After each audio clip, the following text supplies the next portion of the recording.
Dear students, आज हम लोग पॉलिटिकल साइंस का प्रीवियस ईयर क्वेश्चन 2016 का क्वेश्चन डिस्कस करने जा रहे हैं। इसके पहले एक वीडियो 1 से 20 क्वेश्चंस का अपलोड हो रखा है, ये उसके आगे का है।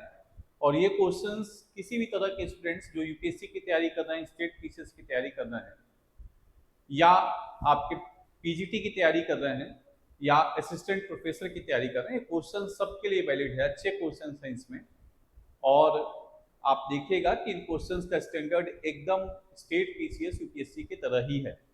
चलिए डिस्कस करते हैं क्या क्वेश्चंस हैं।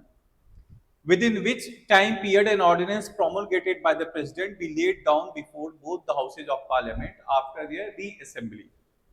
संसद के दोनों सदनों के पुनः इकट्ठा होने के कितने समय तक राष्ट्रपति द्वारा जारी अध्यादेश को संसद के पटल पर रखना चाहिए? तो इसका आंसर क्या होगा? आंसर होगा 6 weeks. 6 months and 6 weeks is the maximum time for an ordinance which can be valid without being passed by the parliament. अगर संसद किसी अध्यादेश को पारित नहीं करती है तो उसकी अधिकतम अवधि 6 महीने और 6 हफ्ते हो सकती है। 6 महीने क्यों? क्योंकि दो आपके सदन के बैठक के बीच में अधिकतम दूरी संविधान में 6 महीने बताया गया है, और 6 महीने के बाद अगर संसद की बैठक होती है और संसद किसी अध्यादेश पे कोई कार्रवाई नहीं लेता तो 6 महीने और 6 हफ्ते हो सकता है। लेकिन यहाँ पे ये पूछा जा रहा है कि अगर संसद में वापस रीअसेंबल करता है तो कितने समय के अंदर उसको अध्यादेश को पारित करना होगा या निर्णय लेना होगा, या कुछ नहीं करेगा। तो ये 6 वीक्स है, 6 महीने के अंदर संसद को निर्णय लेना होता है अध्यादेश पे। आर्टिकल 123 में यूनियन में आपका बात कहा गया है, president of India ordinance issue करते हैं, और 213 में governor of state ordinance issue करता है। तो within 6 weeks either parliament has to pass it, either parliament has to reject it. अगर पार्लियामेंट ना तो पास करता है ना तो रिजेक्ट करता है तो 42 दिन के बाद ऑटोमेटिकली वो काम करना बंद कर देगा। ये है आपका अध्यादेश के संबंध में क्वेश्चन। नेक्स्ट क्वेश्चन हम लोग देखते हैं। Which article of the Indian constitution mentions about president powers of pardon? Bharat संविधान के किस अनुच्छेद के अंतर्गत राष्ट्रपति को क्षमा देने का अधिकार है? तो आपको ये मालूम होगा कि आर्टिकल 72 इसका सही आंसर है। आर्टिकल 72 में प्रेसिडेंट ऑफ इंडिया के पास पावर होता है कि वो किसी को क्षमा दे सके, और क्षमा में भी पार्डन होता है, कम्यूटेशन होता है, रिप्राइव होता है, रिस्पाइट होता है, रिमिशन होता है। तो 5 तरह के भी क्षमा आपको देखने को मिलेगा। राष्ट्रपति मृत्युदंड को भी क्षमा कर सकते हैं, राज्यपाल मृत्युदंड को पूर्ण रूप से क्षमा नहीं कर सकते, हालांकि उसमें कम्यूटेशन या आपके रिप्राइव कर सकते हैं। ठीक है, तो ये आप देखिएगा। 52 के अंदर क्या है? 52 के अंदर ये बोला गया कि there shall be a president of India, Bharat का एक राष्ट्रपति होगा। यहीं से संघ की शुरुआत होती है। अनुच्छेद 52 से लेके 151 तक भाग 5 है आपका। अनुच्छेद 62 में यह बताया गया है कि अगर राष्ट्रपति का पद रिक्त हो जाता है तो time of conducting election when there is vacancy in the office of president, राष्ट्रपति का अगर पद खाली हो जाता है तो कितने निश्चित समय में चुनाव करा देना चाहिए, वो 6 महीने आपका निर्धारित है। आर्टिकल 82 में बताया गया है कि रीएडजस्टमेंट आफ्टर ईच सेंसस, हमारे जो भी एक तरह से लोकसभा की सीटें हैं उनका पुनः समायोजन होगा हर जनगणना के बाद। हालांकि इस पे 1971 के बाद आपका बोला गया है कि ये 2026 में वापस आपका खुल सकता है। तो अभी पुनः समायोजन नहीं हो रहा है हर जनगणना के बाद, लेकिन इसमें बोला गया है 82 में रीएडजस्टमेंट आफ्टर ईच सेंसस, ये आर्टिकल 82 में है। फिर अगला बात आप देखिएगा, next question. Financial emergency under article 363 has been imposed in India in the year 1962, 1965, 1971। तो वित्तीय आपातकालीन अनुच्छेद 360 के अंतर्गत वित्तीय आपातकालीन की घोषणा किस वर्ष में हुई है? तो आपको ये बात मालूम होना चाहिए कि 1962 में जब भारत और चाइना का आपका लड़ाई हुआ, युद्ध हुआ, तो एक बार नेशनल इमरजेंसी इंपोज किया गया। 1965 में अगेन इंडिया पाकिस्तान वॉर हुआ, उस समय नेशनल इमरजेंसी को नहीं लगाया गया। 1962 का जो नेशनल इमरजेंसी था इसी को एक्सटेंड कर दिया गया और ये 1968 तक एक्सटेंडेड रहा, 1968 तक ये काम करते रहा। दूसरी बार लगाया गया 1971 में, जब फिर भारत और पाकिस्तान का युद्ध हुआ जिसके चलते बांग्लादेश का जन्म होता है। तो 1971 में अगेन आप देखिएगा तो एक तरह से आप बात कर सकते हैं कि आपके सेकेंड टाइम इमरजेंसी लगा और थर्ड टाइम इमरजेंसी लगा 1975 में। ये तीनों जो इमरजेंसी आप देख रहे हैं ये नेशनल इमरजेंसी की बात आपकी कही जा रही है। स्टेट इमरजेंसी लगता है आर्टिकल 356 में, नेशनल इमरजेंसी लगता है आर्टिकल 352 में और फाइनेंशियल इमरजेंसी लगता है आर्टिकल 356 में। अभी तक एक बार भी हमारे देश में नेशनल इमरजेंसी नहीं लगा है, तो नन ऑफ द अबव होगा आपका ये आंसर। चलिए नेक्स्ट क्वेश्चन देखते हैं हम लोग। अगला क्वेश्चन आपका क्या है, what can be the maximum strength of Lok Sabha. Lok Sabha का अधिकतम एक तरह से संख्या क्या हो सकता है, तो लोकसभा का अधिकतम संख्या अभी जो निर्धारित है वो 550 प्लस 2 एंग्लो इंडियंस का आपका जो सिस्टम था 552 टोटल हो सकता था, लेकिन जब से 104वां संविधान संशोधन आया है, 104th कॉन्स्टिट्यूशनल अमेंडमेंट एक्ट जब से आया है तब से ये 2 आंग्ल भारतीयों का जो सिस्टम है ये समाप्त कर दिया गया है। तो इस समय के अनुसार जो मैक्सिमम आपकी स्ट्रेंथ है लोकसभा का वो 550 है। 550 में से 530 आएंगे स्टेट से और 20 आएंगे संघ शासित प्रदेश से और 2 आएंगे आंग्ल भारतीय, तो आंग्ल भारतीय रहे नहीं, तो इस समय मैक्सिमम 550 हो सकता है। चलिए नेक्स्ट क्वेश्चन हम लोग देखते हैं। Who presides over the joint session of the parliament. संसद के संयुक्त बैठक की अध्यक्षता कौन करता है, संयुक्त अधिवेशन की अध्यक्षता कौन करता है, तो आपको मालूम है। बुलाएगा कौन संयुक्त बैठक, संयुक्त बैठक बुलाया जाएगा प्रेसिडेंट ऑफ इंडिया के द्वारा और ये किस आर्टिकल में बुलाया जाता है, तो ये बुलाया जाता है आर्टिकल 108 ऑफ द कॉन्स्टिट्यूशन।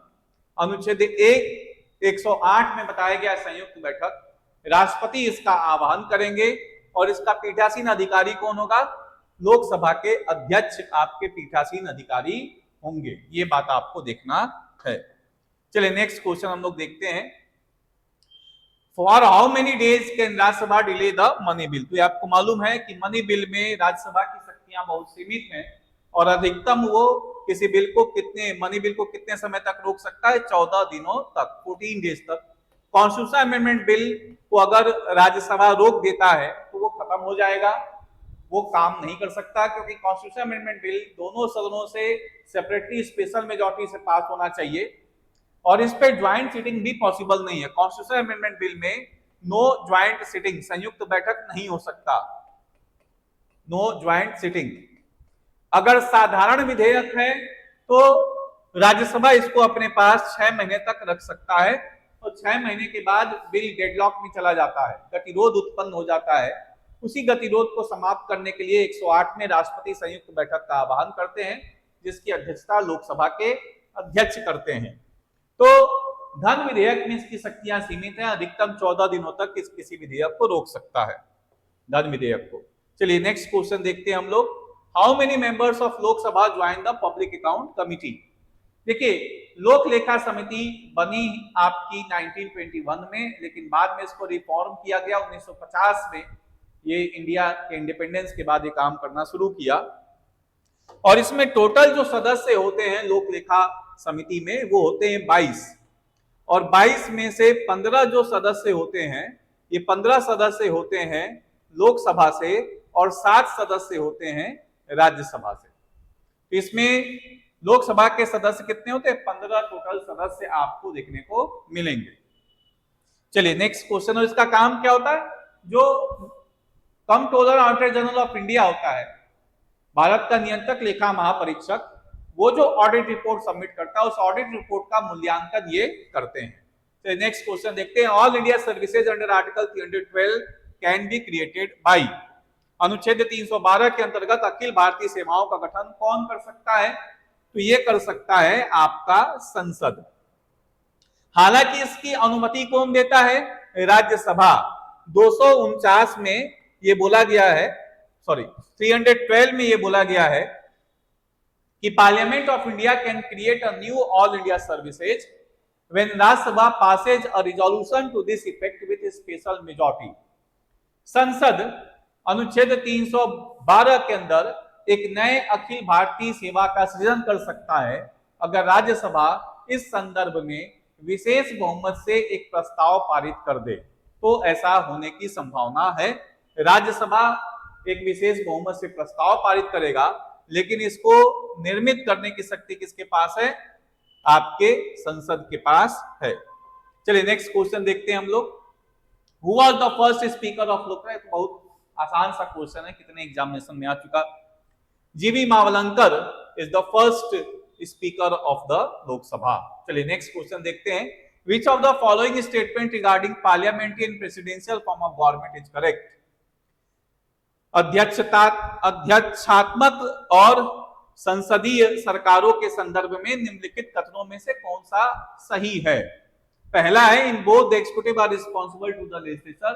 दोनों में कार्यपालिका विधायिका के प्रति उत्तरदायी होते हैं।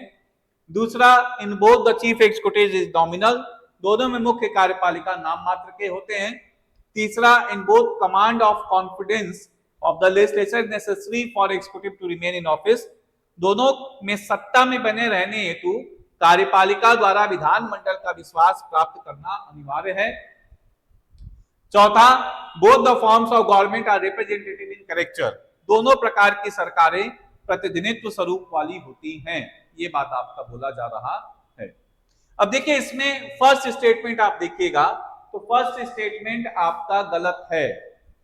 जो अमेरिकन सिस्टम है, प्रेसिडेंशियल फॉर्म ऑफ गवर्नमेंट है, वहां पे अमेरिका का जो प्रेसिडेंट होता है वो वहां के कांग्रेस के प्रति जवाबदेह नहीं होता। Is not responsible to the Congress. ये बात आपको ध्यान में रखना है।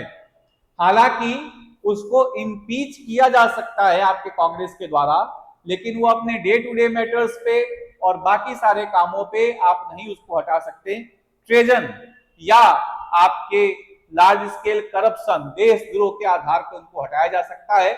वो भी चार्जेज आपका कांग्रेस बनाएगा तभी पॉसिबल है। तो डे टू डे मैटर पे वो रिस्पॉन्सिबल नहीं होते। In both chief executive is nominal, ये भी गलत है। जो अमेरिका का चीफ एग्जीक्यूटिव होता है वो रियल के साथ साथ नॉमिनल दोनों है। रियल ही उसको कहा जाएगा। भारत में जो चीफ एग्जीक्यूटिव होता है, जो प्रेसिडेंट ऑफ इंडिया है, वो नॉमिनल होता है, नाम मात्र का होता है। तो ये भी स्टेटमेंट गलत है। In both command of confidence of the legislature is necessary to executive to remain in office. दोनों में संसद का आप कह सकते हैं कि विश्वास प्राप्त होना चाहिए सरकार को चलाने के लिए। ये भी गलत है। अमेरिका में कोई जरूरत नहीं है। राष्ट्रपति के पास अगर बहुमत नहीं है तो भी उसकी सरकार बड़े आसानी से चलेगी। 4 साल वो पूरा करेगा। उसका वहां के कांग्रेस में, सीनेट में और हाउस ऑफ रिप्रेजेंटेटिव में बहुमत होना अनिवार्य नहीं है। हमारे देश में अगर हमारे रूलिंग पार्टी की बहुमत लोकसभा में नहीं है तो सरकार नहीं चला सकती। तो हमारे देश में स्टेटमेंट आपका सही है, लेकिन अमेरिका में सही नहीं है। Both the forms of government और रिप्रेजेंटेटिव इन कैरेक्टर।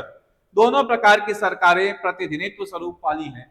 ये स्टेटमेंट इसमें बेस्ट पॉसिबल आंसर आपका है। दोनों जो सरकारें होती हैं वो लोगों के प्रतिनिधिकर्ता के रूप में काम करती हैं। दोनों सरकारें लोगों के हित में काम करती हैं, उनकी प्रतिनिधि के रूप में काम आपके करती हैं। यहाँ पे भी जो सांसद होते हैं लोगों के द्वारा ही चुने जाते हैं। वहां पे भी आप देखिएगा जो सीनेटर्स होते हैं वो लोगों के द्वारा चुने जाते हैं। हाउस ऑफ रिप्रेजेंटेटिव्स के जो मेंबर्स होते हैं वो लोगों के द्वारा चुने जाते हैं। और जो आपका वहां पे प्रेसिडेंट होता है वो इनडायरेक्टली लोगों के द्वारा चुना जाता है। तो ये आप देख सकते हैं कि रिप्रेजेंटेटिव आपके होते हैं वहां के। हमारे देश में भी अगर आप बोलिएगा तो इनडायरेक्ट रिप्रेजेंटेशन है, वहां पे भी इनडायरेक्ट रिप्रेजेंटेशन आपका चलेगा। नेक्स्ट क्वेश्चन हम लोग देखते हैं। In which form of the government bicameralism is an essential feature. किस प्रकार की सरकार में द्विसदनी व्यवस्था एक आवश्यक विशेषता होती है?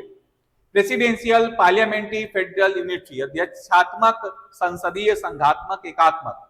तो अगर आप देखिएगा तो इसका बेस्ट आंसर है फेडरल। संघीय व्यवस्था में ही, संघात्मक व्यवस्था में ही 2 सदनों की आवश्यकता पड़ती है, क्योंकि एक सदन तो लोगों के प्रतिनिधिकर्ता के रूप में काम करता है और एक सदन बनाया जाता है जो राज्यों के हितों को संरक्षण करता है।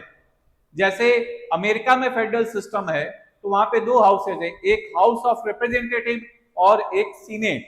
सीनेट में हर राज्य से 2 सदस्य आते हैं और वहां पे इक्वलिटी प्रिंसिपल पे काम होता है, समता के आधार पे काम होता है। हर राज्य के 2 सीनेटर्स आपके सीनेट में बैठेंगे। हमारे देश में समता के आधार पे बात नहीं बनता। हमारे देश में यूपी को सबसे ज्यादा बहुमत दिया गया है, राज्यसभा में 31 सीटें हैं। छोटे छोटे जो राज्य हैं नागालैंड, मणिपुर, मिजोरम, इनको एक एक सीट दिया गया है। तो यहाँ पे जनसंख्या के आधार पे राज्यसभा में प्रतिनिधि है। हालांकि उसके बावजूद आप कह सकते हैं कि राज्यसभा राज्यों के हितों का संरक्षण करता है, इसीलिए इसको राज्यों की सभा बोली जाती है। That's why it is known as council of state because it protects the interest of the states.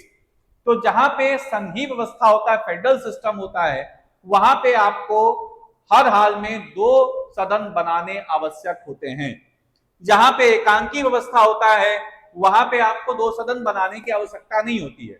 UK में यूनिटरी सिस्टम है लेकिन उसके बावजूद उसने 2 हाउसेज बना के रखा हुआ है, House of Lords and House of Commons. हालांकि हाउस ऑफ लॉर्ड्स का उसका कोई बहुत उपयोगिता नहीं है, वो राज्यों के हितों का संरक्षण करता नहीं है। लेकिन हाँ, वो हाउस ऑफ लॉर्ड जो है वो उनके जो बैरोन्स थे, उनके जो एक तरह से कहा जाएगा कि राजा के रिश्तेदार थे, उनके जो लड़ाके नाइट्स होते थे, उनको यहाँ पे स्थान देने के लिए उन्होंने एक सदन बनाया था। तो अगर आप यूके में बोलेगा कि हाउस ऑफ लॉर्ड्स की आवश्यकता नहीं है तो एकदम ठीक बात है, क्योंकि वहां पे कोई फेडरल सिस्टम काम नहीं कर रहा। जिन देशों में फेडरल सिस्टम काम करता है उनमें 2 सदन की आवश्यकता पड़ती ही पड़ती है। ये बात आपको ध्यान में रखना है। आंसर होगा सी।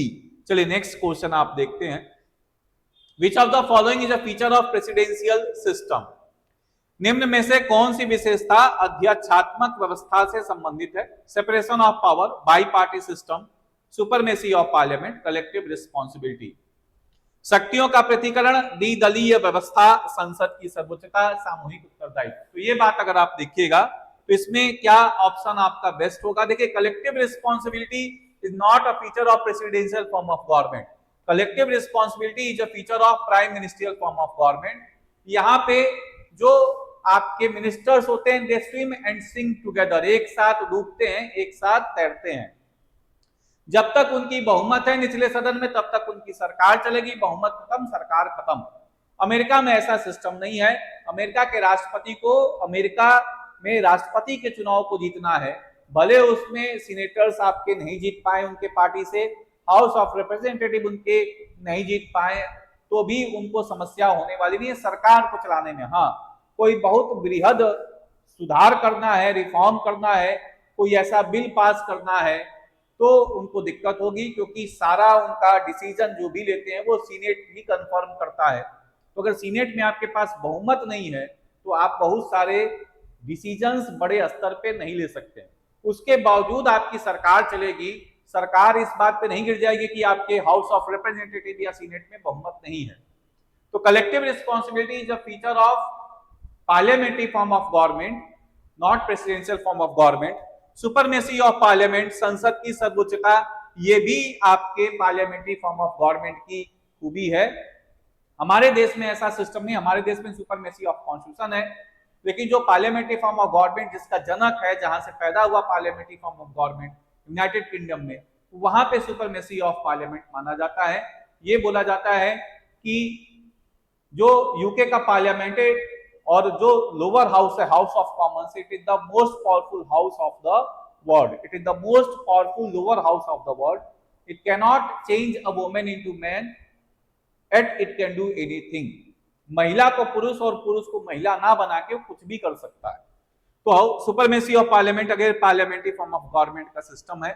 Bi party system presidential form of government में हो भी सकता है, मल्टी पार्टी भी हो सकता है, सिंगल पार्टी भी हो सकता है। चाइना में तो प्रेसिडेंशियल फॉर्म ऑफ गवर्नमेंट है, सिंगल पार्टी सिस्टम चलता है। तो सबसे प्रमुख बात क्या है? सेपरेशन ऑफ पावर, शक्तियों का पृथक्करण।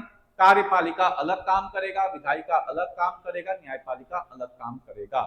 ये स्ट्रिक्टली फॉलो किया जाता है प्रेसिडेंशियल फॉर्म ऑफ गवर्नमेंट में। पार्लियामेंट्री फॉर्म ऑफ गवर्नमेंट में फॉलो नहीं किया जाता। पार्लियामेंट्री फॉर्म ऑफ गवर्नमेंट में executive is derived from the legislature, कार्यपालिका विधायिका से ही निकाला जाता है, कार्यपालिका विधायिका का अभिन्न अंग होता है। तो ये बात आप देख सकते हैं। चलिए नेक्स्ट क्वेश्चन हम लोग देखते हैं।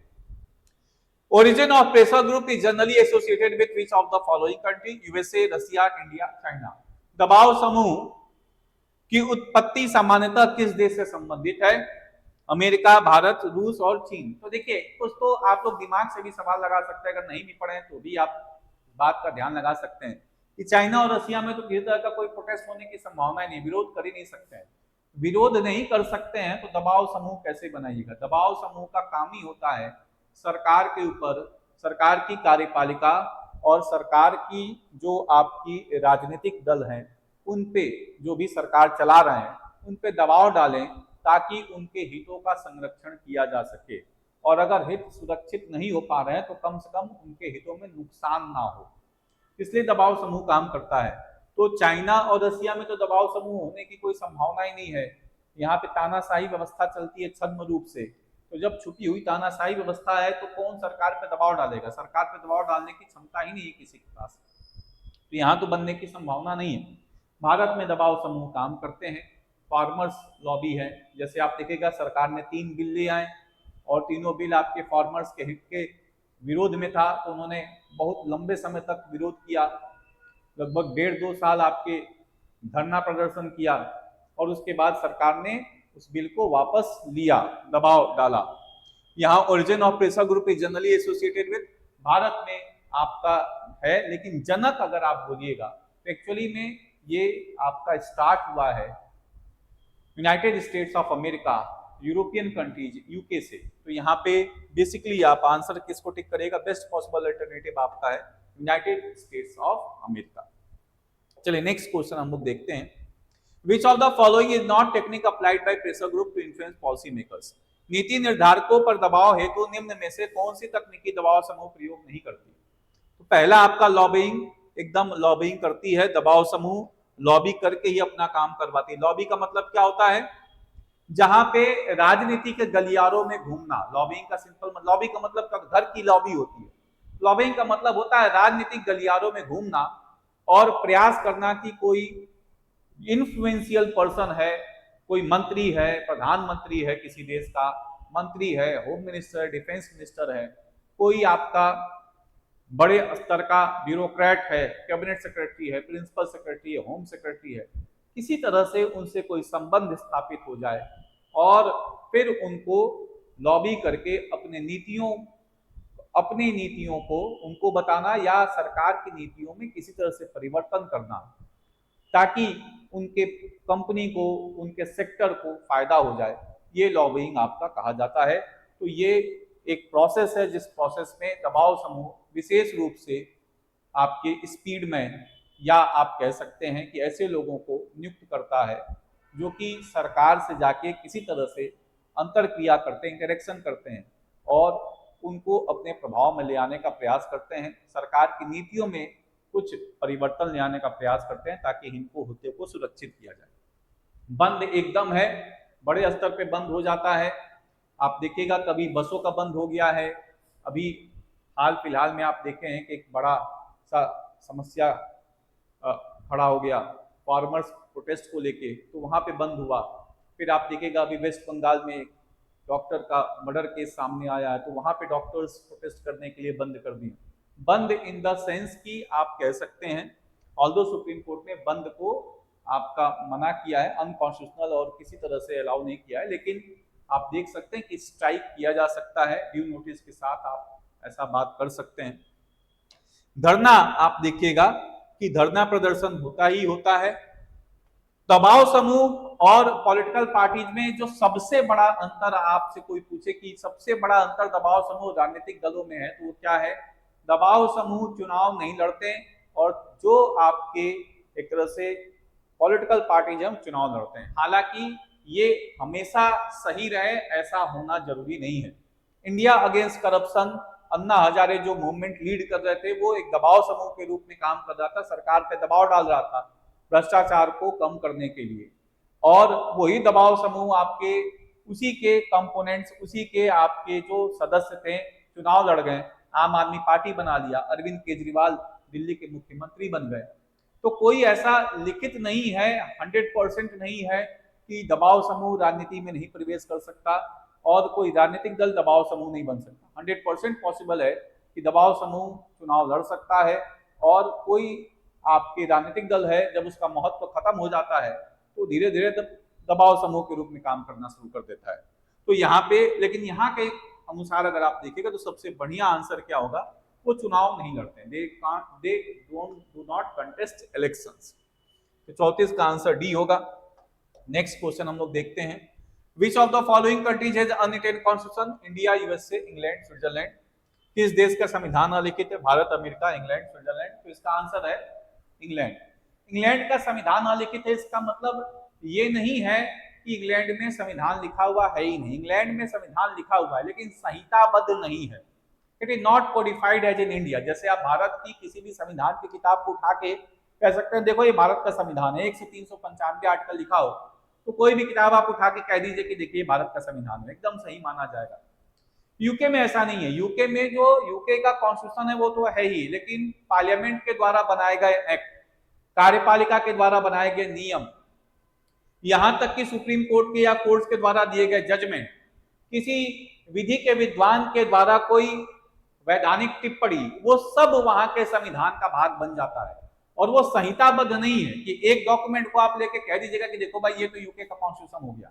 ऐसा नहीं है। आपको यूके कॉन्स्टिट्यूशन को बोलने के लिए यूके का कॉन्स्टिट्यूशन तो है ही लिखा हुआ, उसके अलावा आपको सुप्रीम कोर्ट के जजमेंट, कोर्ट्स के जजमेंट, लीगल ल्यूमिनरी की टिप्पणी, जो पार्लियामेंट के द्वारा एक्ट बनाए गए हैं, कार्यपालिका के द्वारा नियम बनाए गए, सब संविधान का भाग बन जाता है। इसीलिए बोला जाता है कि उसका संविधान अलिखित है, अनरिटेन कॉन्स्टिट्यूशन है। चलिए नेक्स्ट क्वेश्चन देखते हैं, which of the following countries has one party system? India, USA, France, China. Bharat में तो आपको मालूम है मल्टी पार्टी सिस्टम है। कितने नेशनल पार्टीज हैं टिप्पणी करके बताइए। How many national parties are there in India? कौन कौन से हैं कमेंट बॉक्स में आप लोग लिख के बताइए। जिसका आंसर सही होगा उसको मैं वहां पे टिक मार्क कर दूंगा या उसको सही बता दूंगा।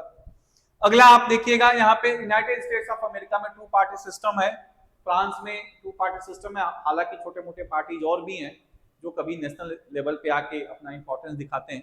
China is a single party system, communist party of China. अगर आप ये बोलेगा कि पूरे चाइना को कौन चला रहा है तो कम्युनिस्ट पार्टी ऑफ चाइना। जो पूरी चाइना की आर्मी है वो भी किसकी आर्मी? एक पार्टी की आर्मी। उस पार्टी का नाम क्या है? कम्युनिस्ट पार्टी ऑफ चाइना की आर्मी है।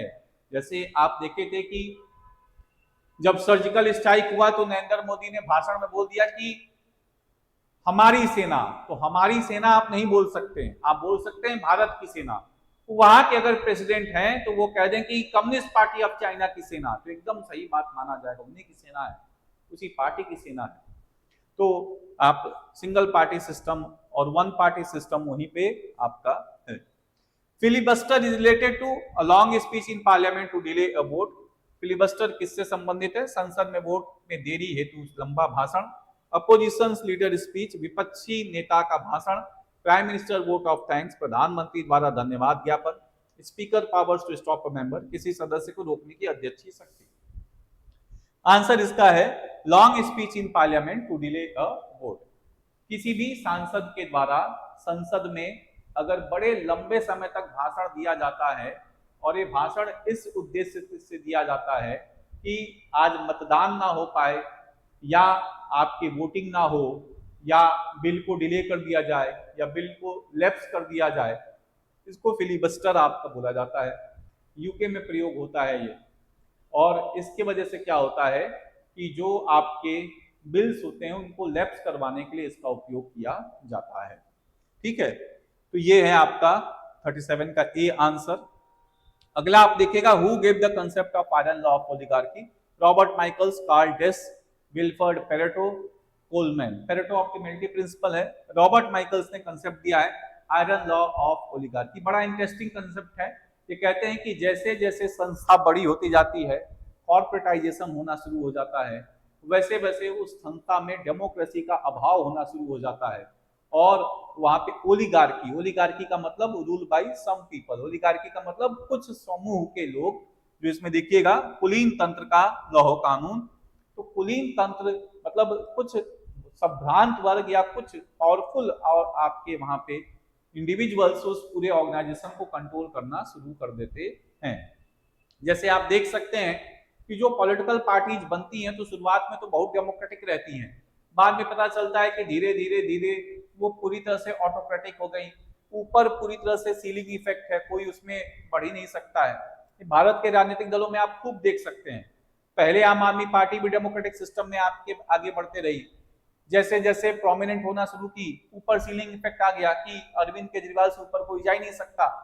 हाल ये है कि अभी जेल के अंदर बैठे हुए हैं लेकिन कोई बाहर आके चीफ मिनिस्टर नहीं बन सकता, बाहर का कोई व्यक्ति चीफ मिनिस्टर नहीं बन सकता, जिसमें दिल्ली की समस्याएं भले बढ़े। दूसरा बात आप देख सकते हैं, ये कांग्रेस में भी आपको देखने को मिलेगा कि कोई कितना भी आगे बढ़ जाए गांधी परिवार से कोई ऊपर नहीं जा सकता, क्योंकि ओलिगार्क की सिस्टम आपका काम करना शुरू कर दिया। ये बात आपको कुछ हद तक बीजेपी में भी देखने को मिलेगा कि कोई कितना भी ऊपर चला जाए, दो शख्स हैं जिनसे ऊपर आपका बात नहीं जाया जा सकता है।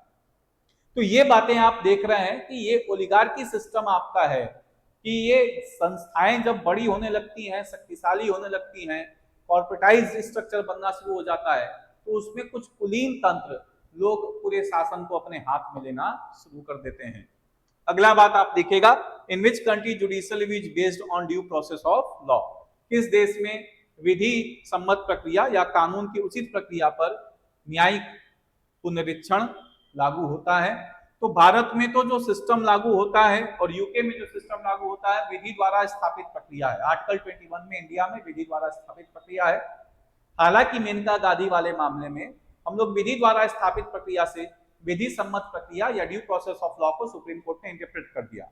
लेकिन अभी भी अगर आपसे कोई क्वेश्चन पूछे यूपीएससी में, स्टेट पीसीएस में या पीजीटी या असिस्टेंट प्रोफेसर में, तो आपको यही बताना है कि प्रोसीजर एस्टैब्लिश्ड बाय लॉ पे सिस्टम काम करता है जो आर्टिकल 21 में लिखा हुआ है। कनाडा में भी यही सिस्टम है। यूएसए में आपका है ड्यू प्रोसेस ऑफ लॉ, विधि सम्मत प्रक्रिया। तो आप देख सकते हैं इन दोनों में माइन्यूट अंतर है। यहाँ पे प्रोसीजर एस्टैब्लिश्ड बाय लॉ में पार्लियामेंट के लॉ मेकिंग प्रोसेस को आप चैलेंज कर सकते हैं, लेकिन उसके विजडम को चैलेंज नहीं कर सकते। तो पार्लियामेंट के लॉ को आपके जो रिव्यू करने की पावर है सुप्रीम कोर्ट की या कोर्ट्स की, वो लिमिटेड है। लेकिन ड्यू प्रोसेस ऑफ लॉ में जो सुप्रीम कोर्ट की या कोर्ट्स की पावर है लॉ को रिव्यू करने के लिए, वो बहुत ज्यादा वाइड है। वो उसके विजडम को चेक कर सकते हैं, उसके ट्रूथफुलनेस को चेक कर सकते हैं, उसके जस्टनेस को, उसके फेयरनेस को चेक कर सकते हैं, उसके न्याय संगतता को, उसके तर्क संगतता को, सब कुछ उस अधिनियम का चेक कर सकते हैं और पार्लियामेंट के लॉ मेकिंग प्रोसेस को पूरी तरह से वो रिव्यू कर सकते हैं। तो ड्यू प्रोसेस ऑफ लॉ से अगर आप बात करिएगा तो इसमें कोर्ट्स की पावर ज्यादा होती है किसी लॉ को रिव्यू करने के लिए, और प्रोसीजर एस्टैब्लिश्ड बाय लॉ में कोर्ट्स की पावर लिमिटेड होती है किसी लॉ को रिव्यू करने के लिए। अगला क्वेश्चन देखते हैं, हु प्रोनाउंस्ड कम्युनिकेशन थ्योरी। तो कम्युनिकेशन थ्योरी आपका जो प्रोनाउंस किया गया नॉर्बर्ट वीनर के द्वारा प्रोनाउंस किया गया है। ये आपके एक कम्युनिकेशन थ्योरी देते हैं, सेंडर से मैसेज जाएगा, फिर इनकोड होगा, इनकोडर लगा होगा, इनकोडर के बाद फिर चैनल जिसके थ्रू आप मैसेज भेजिएगा, फिर उसके बाद इस मैसेज को वापस खोला जाएगा, डिकोड किया जाएगा डिकोडर, डिकोडर के बाद फिर उस मैसेज को प्राप्त करने वाला होगा प्राप्तकर्ता, फिर वो फीडबैक देगा कि हमें मैसेज मिल गया, हम मैसेज से क्या समझे, क्या क्या बातें आपने बताई। इन सारों के बीच में आपका एक और काम होता है और वो होता है नॉइज।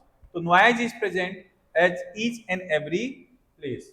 तो यहाँ पे हर जगह पे नॉइज होता है और इसी की वजह से जो आप संचार करते हैं उसमें कुछ परिवर्तन आने की संभावना होती है। जो आप बोलना चाह रहे हैं उसके मंशा में या उसमें परिवर्तन आने की संभावना नॉइज से हो सकती है। तो ये है आपका जो 20 क्वेश्चंस का सेट था। नेक्स्ट क्लास में अगेन 20 क्वेश्चंस डिस्कस करेंगे। हम लोगों का आपका पीजीटी को लेके एक क्रैश कोर्स स्टार्ट हो रहा है, तो जो लोग भी इसको करना चाहें आप लोग एक बार को डिस्क्रिप्शन बॉक्स में कोचिंग का नंबर है, उस पर आप लोग बात कर सकते हैं। थैंक्स।